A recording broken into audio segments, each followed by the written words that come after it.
Even when he finds a likely pool, watching impalas raise the alarm. They snort to warn others to stay away from this drinking spot.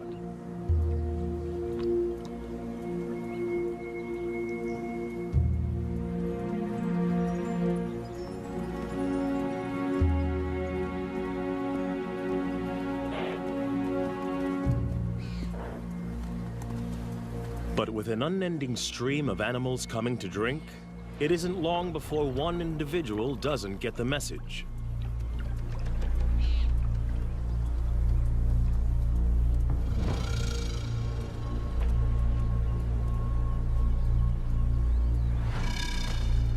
Even though this impala senses something, it's compelled to drink.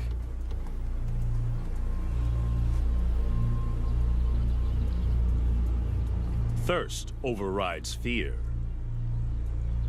But it's braced for danger.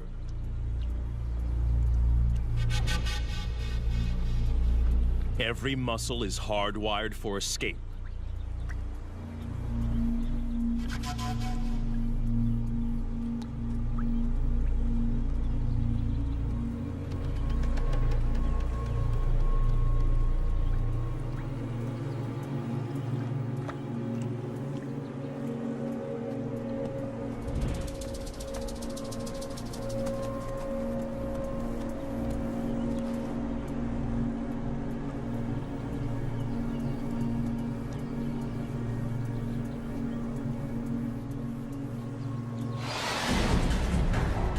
Perfect strike.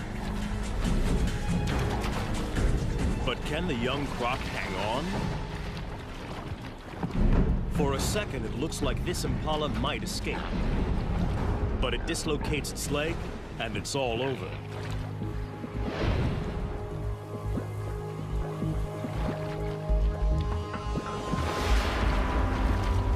The timing of Phantom's ambush was a tiny bit off. He only manages to grab the impala's horn and is forced to bite again. But in the struggle, the impala's leg is tangled in its own horn, and it's all over.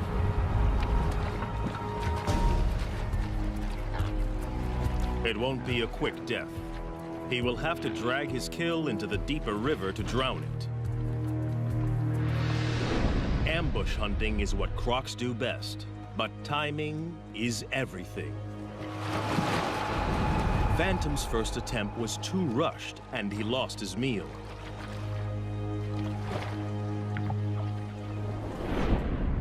But the young pretender is learning.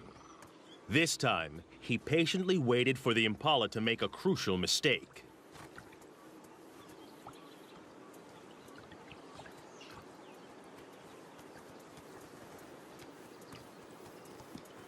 As the ram is joined by the female, he relaxes and drinks for a fraction of a second too long. A fatal error.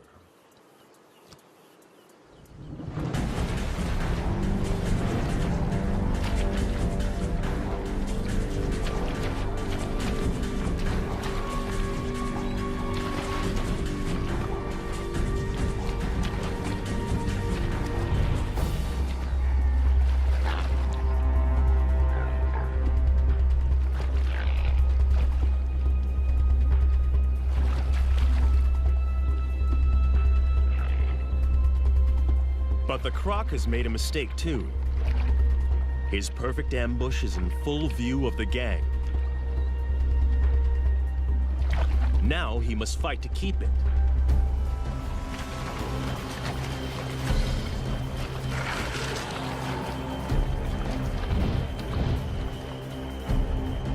And the croc boss has also seen the takedown.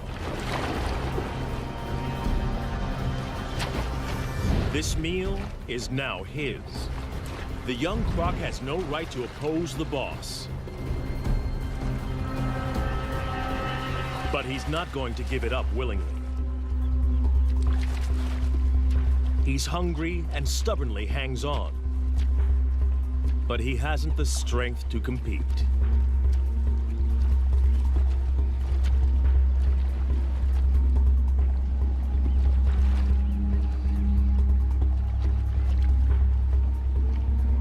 The rest of the gang fights to get a bite onto the Impala.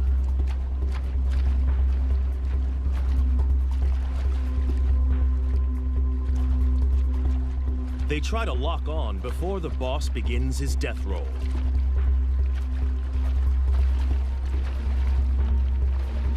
As the giant spins, he literally tears the Impala to pieces.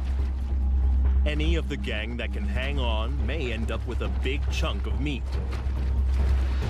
The Impala has gone from living animal to meat chunks in a couple of seconds. Some of the gang manages to snag a piece, but not the Pretender. In the ganglands, catching the prey doesn't guarantee you eat the prey. Hunting and fighting are a major drain on a smaller crocodile's energy reserves. Phantom must rest to build up his strength.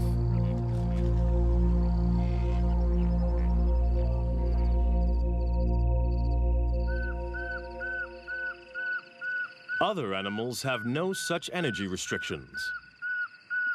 Away from the river, the African night hums with activity. For the prey species, the danger doesn't let up just because it's dark. Impala and puku rarely lie down to sleep for more than 10 minutes at a time. There are too many predators on the hunt, so they are forced to stay awake and alert.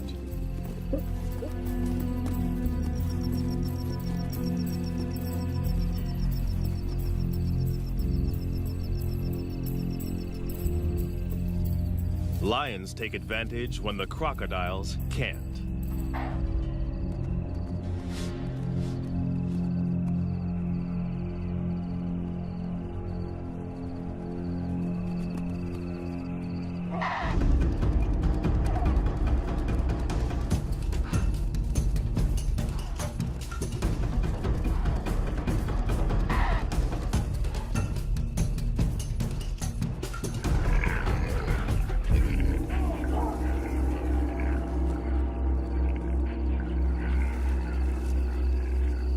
Tonight, a puku loses the battle.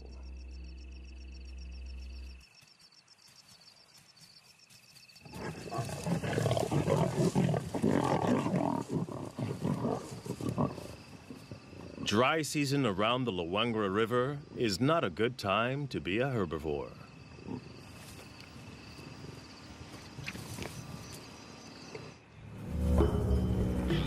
Another day, another death.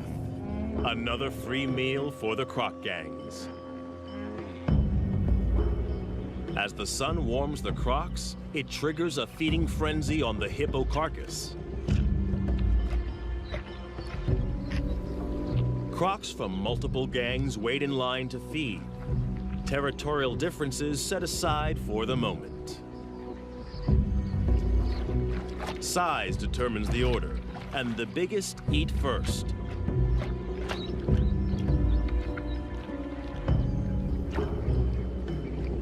The young Pretender and the other smaller crocs must wait.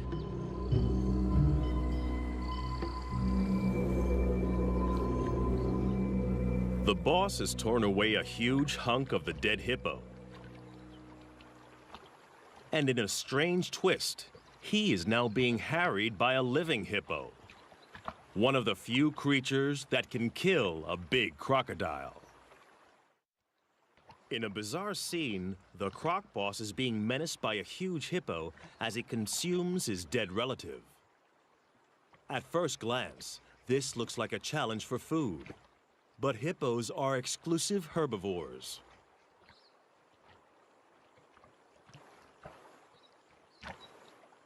They've been known to lick carcasses, possibly for salt or minerals.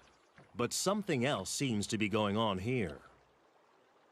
Perhaps like elephants, the hippo senses the death of one of its own. But it looks like the hippo is being aggressive. Perhaps this is some kind of primitive emotional reaction. Whatever the hippo's motivation, the huge crocodile knows this is dangerous. With 50-centimeter long canines and a bite force 27 times more powerful than a human's, this hippo could easily skewer the huge croc. For the first time in a long time, the boss is being pushed around by a bigger beast.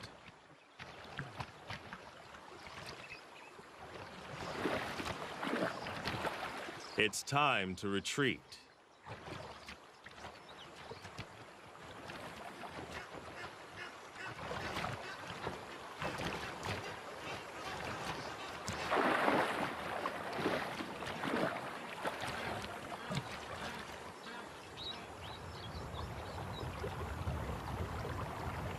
Success in a croc gang is all about being a consummate opportunist.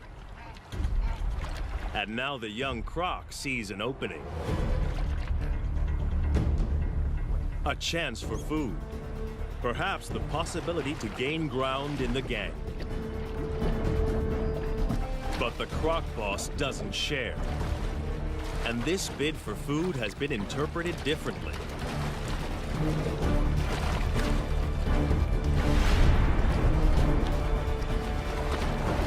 It's now a power struggle. And the boss's violent death roll is a deadly attack. Instant retreat is the only acceptable way out, and the younger croc doesn't take it. This can only end in one of two ways: death or injury to the smaller croc.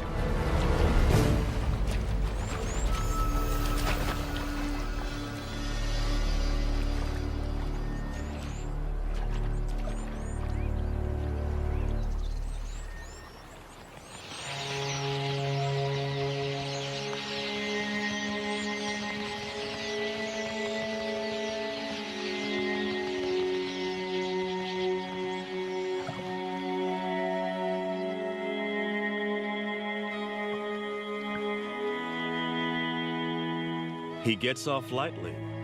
He is alive. But it's still a disaster.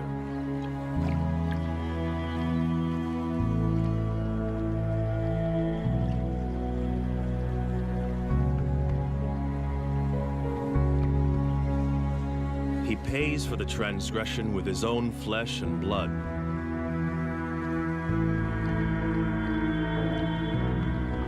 The monster croc ripped his top jaw clean off.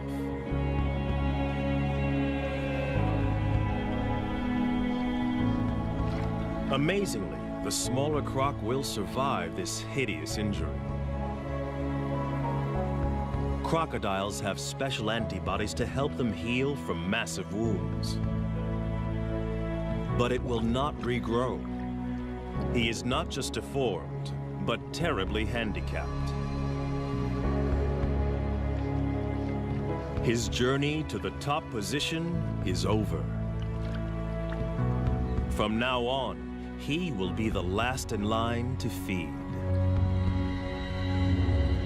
The Croc Boss and every crocodile, small or large, must now be shown subservience by the challenger. Even by nature's own harsh measures, the Croc Ganglands are a brutal environment, where size and uncompromising violence rule.